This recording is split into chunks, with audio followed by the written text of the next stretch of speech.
All right. This might be one of my all-time favorite stories because, and I'm like a bunch of crack, because it embodies everything that I'm trying to do here at IVF Uncovered. So, this client of mine, her name is Sophia. She is 44 years old. I don't think I can get through this. I'm a bunch of crack. She's 44 years old. She had been through 5 failed IVF cycles with PCOS. She was physically and mentally exhausted when she was talking to me because every doctor was just basically saying, hi, thank you, you're 44 and this is never going to work. And that's why you keep on failing. Well, she didn't take that as her final answer. And I think the reason why she worked with me was more of a, let's just give it the best chance we got. It's probably, not going to work. Everybody's telling me, but there was something inside of her, a feeling that said, I think they're wrong. And I think everything could look better. So at 44 years old, she started doing, first of all, this whole interview, we don't even talk about the science part of it, where she went from 1 blast to 4 blastocysts at 44. But she gives all the credit to the survival mode shift, which is our second pillar, and working with Becca on my team, and how that not only took her period from a 47-day cycle, because don't forget she has PCOS, to a 28-day cycle where she doesn't even know she's about to get her period because she doesn't have even PCOS. And all of her hormone levels started going in the right direction. She talks about being like, hey, get this level because I feel like it's better. And they're like, no, I don't want to get the level because it's just what it is. You're 44 years old. How many times did she have to hear that? Well, they finally did agree to take her hormone levels and they were so much better. Wow, this isn't even the best part. So yes, she's pregnant with her own egg, but this is the best part of it. Okay, maybe the pregnancy with your own eggs at 44, so that's part of it. But her gyno has asked her, are you sure these weren't donor egg? Because she is not high rules.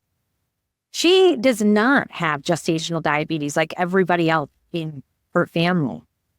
And nobody can believe what they're seeing, which is this is a 44-year-old having a pregnancy of a 34-year-old. These are the things that she is going to benefit from for the rest of her life, not just to get pregnant, but to stay pregnant. And I know because of her trajectory of health and wellness, she will avoid postpartum depression. I can't guarantee it, but I'm pretty sure. She also talks about just the spirit part of it and her mindset and being able to talk to somebody who gets what it, get what it's like to be you. And more importantly, my team and I know when you are in a certain situation and need direction, exactly the right direction to give you. So please meet. This is a long way of saying, please meet Sophia. I know she will inspire you and give you hope that when you have that little inkling in your heart that things could be different, if you just knew what to do differently, you are going to identify so much with Sophia and get so much of this conversation. All right, here is Sophia. Okay, so why don't we just get started with kind of where were you mentally when you first called me and talked to me? I think I had my then 5 cycles of IVF, and I had a lot of pressures from doctors to keep going, but I felt physically, I was very, very exhausted, and I could not, I lost my appetite, I had really mirror energy, and this is when I said, I felt like I had energy to just one more push, one more try, and I really wanted to give it my best shot. But I knew I was not getting this support from doctors. They wanted me to keep going, and I really felt like I needed to stop. So I heard one of the webinars of the AFU project, and I was like, okay, this sounds like what I'm looking for. And I really like how the information, because, there are many warriors, but it really called my attention that you were very clear on the information you were giving. And you were actually giving a lot of information, and you were very generous, It was not so, like, I felt like I learned a lot. So I kept listening more webinars. And this is when I, decided, I think this might be a good move to do. And it was great. I love it. Yeah. So mentally it sounds like you were just physically exhausted. And yeah, how did your IVF journey of the 5 failed cycles impact your day to day with your friends, your family, yourself? Well, at that point, I was really tired, and I just felt like, I think more than my relationships with other people was more like the relationship with myself. I felt my body was failing, and I was like, not enough. And I really had this feeling inside of me that I need to do something different. I need to get like a different strategy. I need to try something different, but I could not find support on this. Like, all the instructions were, you should not, you have to keep going doing this. And I just felt deep inside of me, this is not what I should do. What kind of made you take the next step? So you'd listen to, I know you listen to my stuff, and I'm so glad that you got real concrete stuff and it wasn't vague or general. That's what I strive for. Yeah. And what made you just go from, I'm tired and exhausted to, I actually want to hire a consultant for it, because that's a big step. So the first thing was like when I felt really tired, and I felt like it was just not up to me anymore. Like, I cannot do this anymore. So I said, okay, in the meantime, I tried to read a little bit. So I started reading. I actually started reading a little bit about nutrition and so on for my last cycle of egg retrievals in like 4 months or 3 months before. And I saw such a change from the results of that cycle of IVF. And I thought, I think this might be the path. So then I stopped. I read a lot. And this, I think, was like the little encouragement, but I did not have any support to on this path or guidance. And this is when I was like, I think I need, because it's like, there is so much information. And so that, it's like, I'm not even working right now. I'm not studying nothing. I was like 100%, dedicated to my house and this. And still, it was not enough. There is just too much information for you to figure it out yourself. Yeah.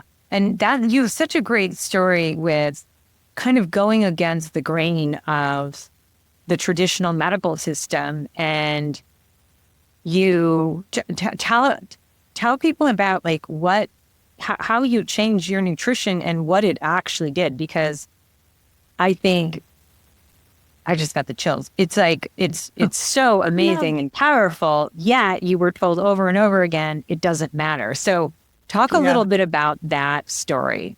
So I was diagnosed with PCOS when I was a teenager, and I had a lot of things that were coming from it. Like, I had cystic acne, like it's very hard to fight and it stays forever and it leaves marks in your skin.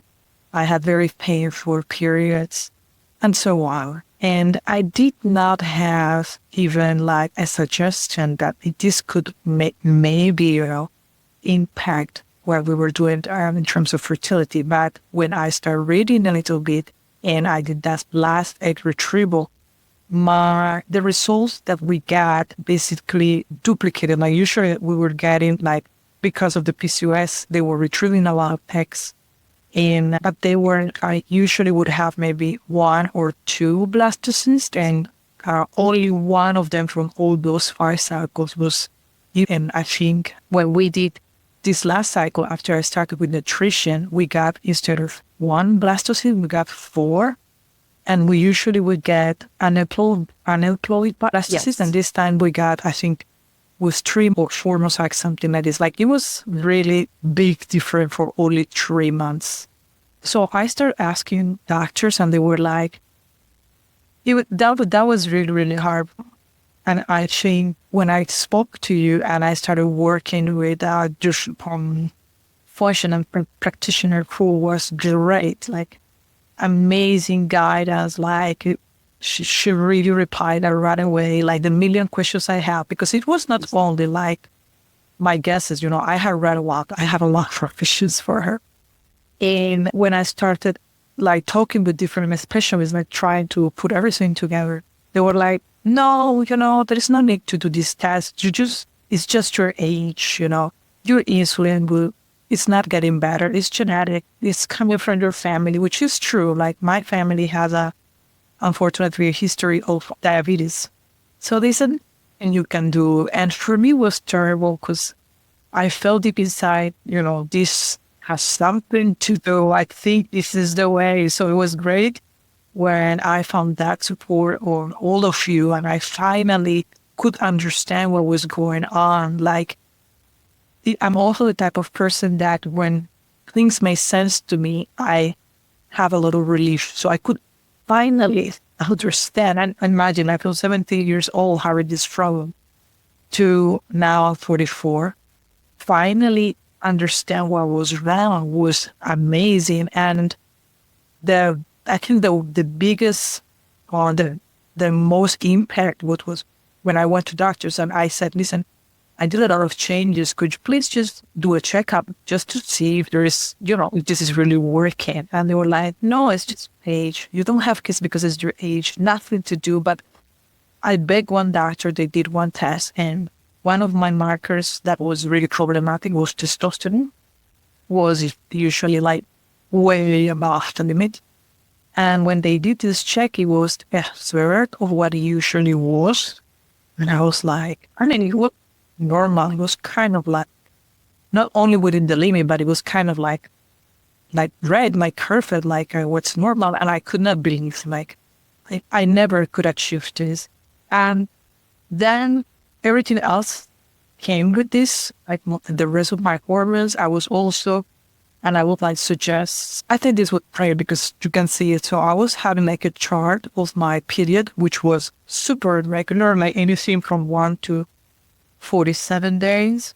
And I started making a chart of the length of my period and the day of my ovulation. And for the last 3 months, my period was almost regular. It was the perfect length.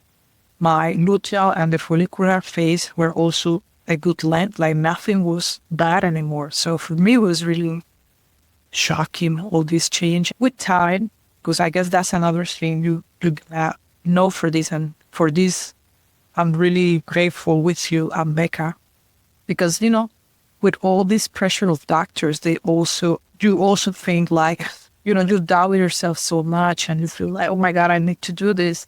But then I remember, Becca, and you told me, no, you need to first heal yourself. It's the best. You do whatever you like, but we think it's the best to heal yourself. And it's because the changes after you have been doing wrong things to your body your whole life do not count from one day to the other. So you get a little bit anxious, okay.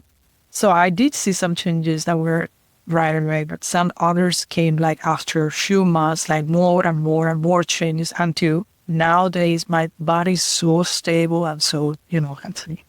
I love that. I love that. So you're talking about in our pillar survival mode shift, you made a huge impact at that. And it showed you regulated your period, right? All your hormone levels went in the right direction. And you went from 1 to 4 black at your oldest age, or 44 years old. I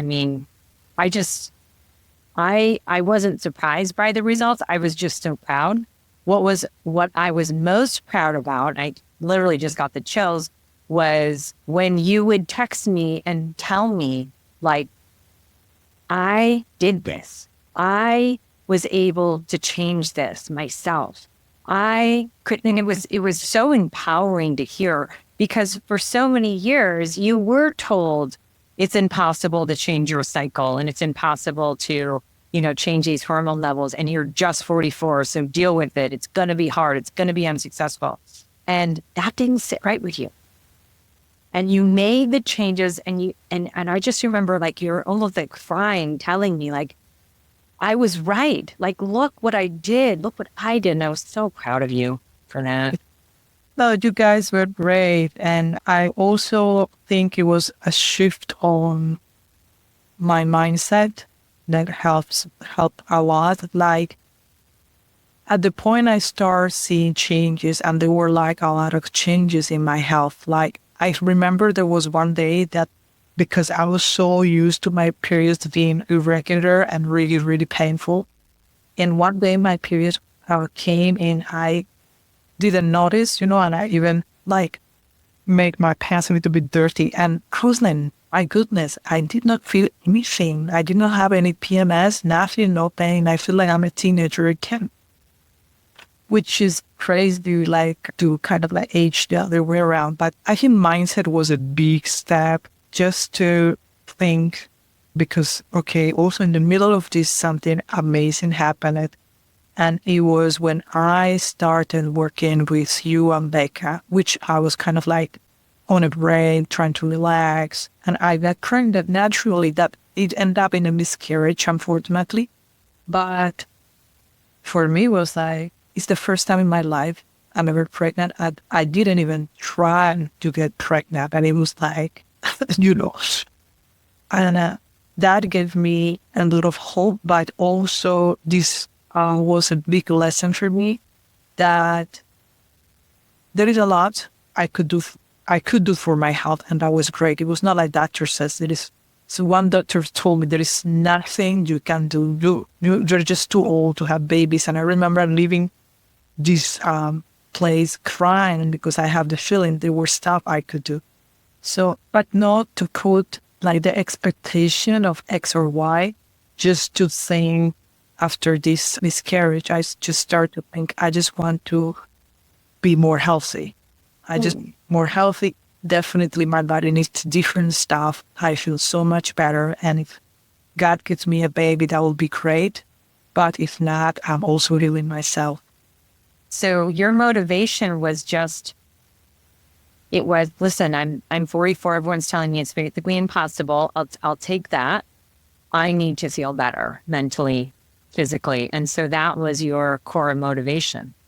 Yes, and I think it's also like a good middle point, because I think at certain point I could too much pressure on myself. Like I needed to make things work with diet and with everything that I was with through the new project. But when I had the miscarriage, I understood my body was better, that I was able to have a baby. But at the same time, it's not in my power. Like I can do everything, but it's not in my power. And I think this is or my belief of Christian belief. I think this is a real faith where you just hope for the best. It doesn't have to be in the times or in the ways you think it should be. I love that. Yes. Okay. So externally, internally, where are we at now? Well, this is something really that was like way more than what I was expecting from all this.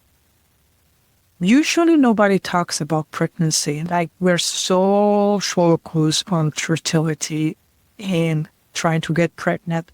And you're so like, I was buying books and listening doctors, going to specialists, but I had no idea of pregnancy. It was so like the dream, And when I started when I got pregnant and when I was finally ready, and I remember two situations, like two problems when I was trying to do the transfer, and I freaked out for two times. And you stepped forward, and this really meant the world for me, because it was finally, I could count on somebody that knew on the top of it what they were talking about. But I could feel you really cared, like you really wanted to help, and to have you those 2 moments really was like what I needed to, like, together, of course, with my husband to go forward. And so then when I go to the doctor that I'm pregnant, I discovered there's all this new stage. And it was right away the whole narrative that I heard before.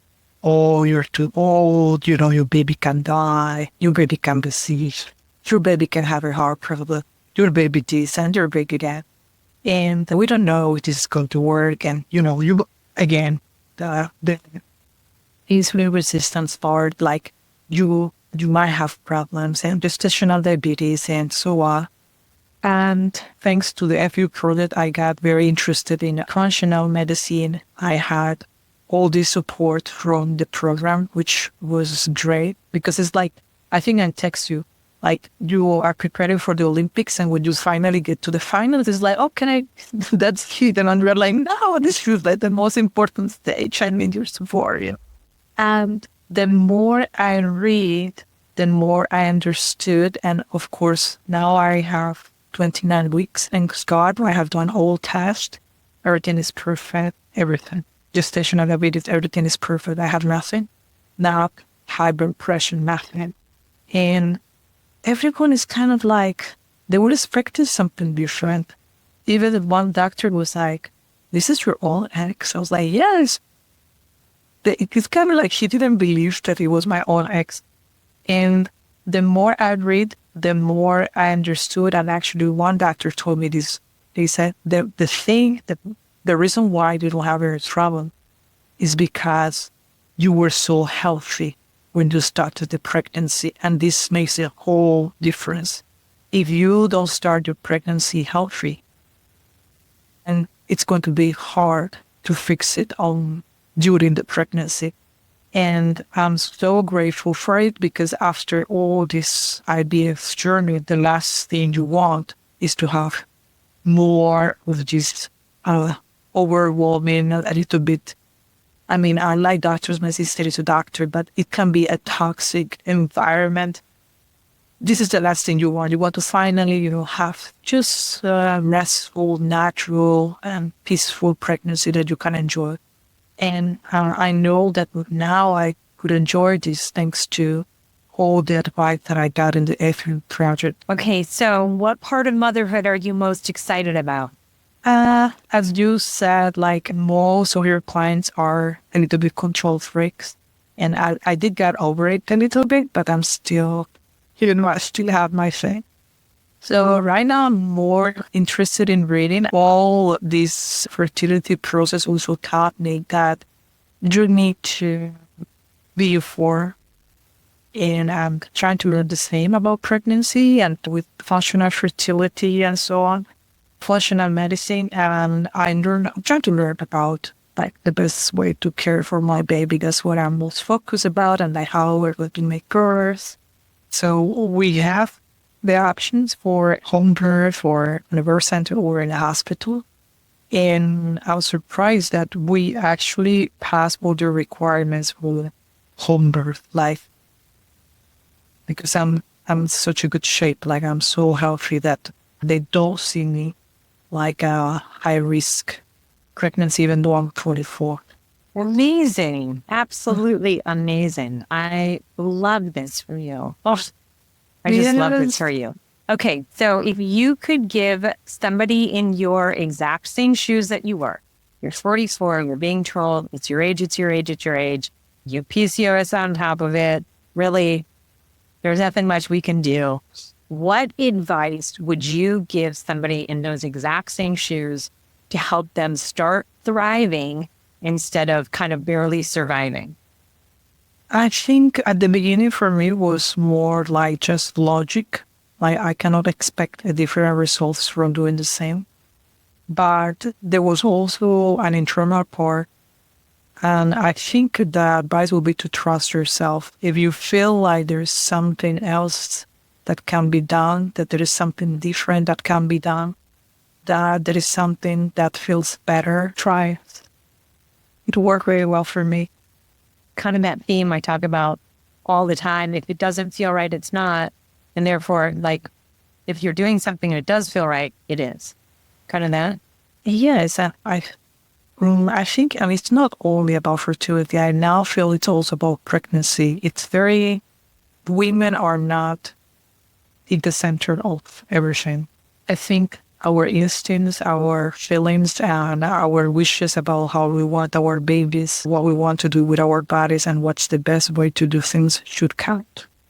So kind of might make them count and trust yourself. Why do you think you were on this extraordinary fertility journey? Well, that's a great question. I think that what I learned and I have been used for my life a lot, it's what, as I call my baby angel, the baby that I had in miscarriage, taught me. And I think it's the really real meaning of faith. Like most of us believe faith is about things happening the way we want and on the times that we want. And this is a way to like make of God or what you believe in an instrument of your will, and I force them to work in the way you think they should work. But the truth is that they are an extraordinary power that work in different ways than humans. And the real faith is about trusting and doing also like working together with that trust, hoping for the best. I think this is the biggest lesson for me. I love that.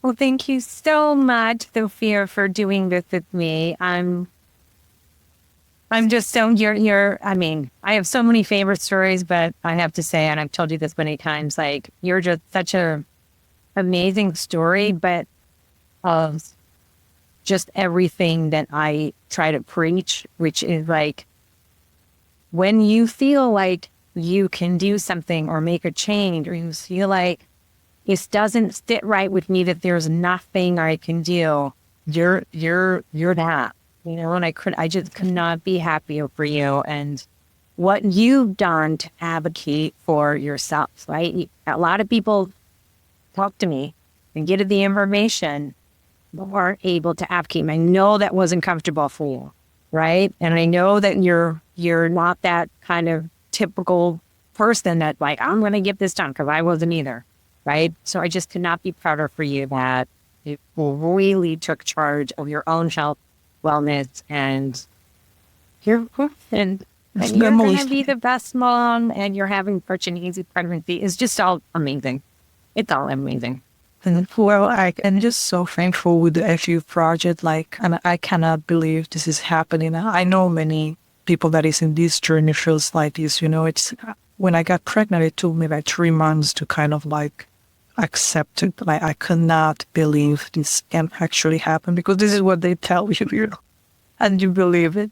But I'm so grateful that we chose you, and that we have you for those difficult moments, and that we finally achieve a dream. And it's like, I mean, I wish I had the time, like you had the time for me to tell you, but it's such a long story, like such an amazing story of like this being the dream for my husband and I.